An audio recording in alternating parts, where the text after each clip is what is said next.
extremely credible people, an incredible number of Republicans, public officials, and lawyers, lots of them very close to Trump.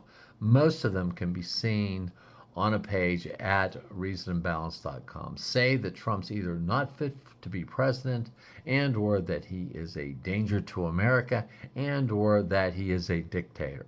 And now we see federal troops in Oregon, California, Illinois, Tennessee, and the nation's capital, where there's no emergency uh, justifying that.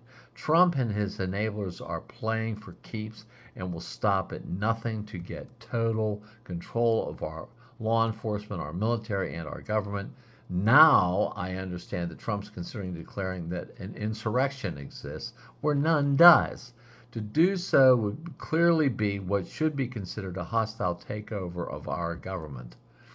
Does an awakened homeowner have to wait until the burglar pulls the trigger of his aimed and drawn gun before he can take decisive defensive action to protect himself? If he waits, he's dead.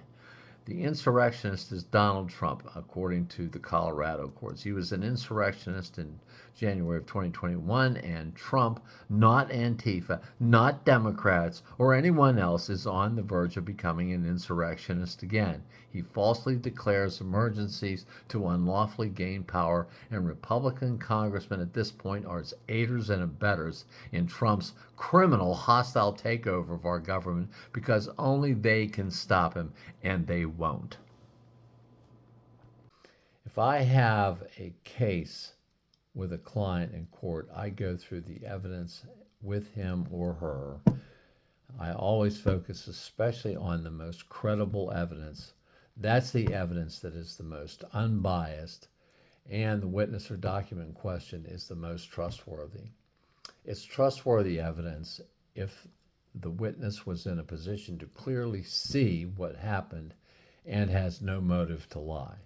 Witnesses who testify against my client when they not only have no motive to lie, but also would normally be expected to testify in favor of my client are particularly damaging and almost always will cause my client to lose his case.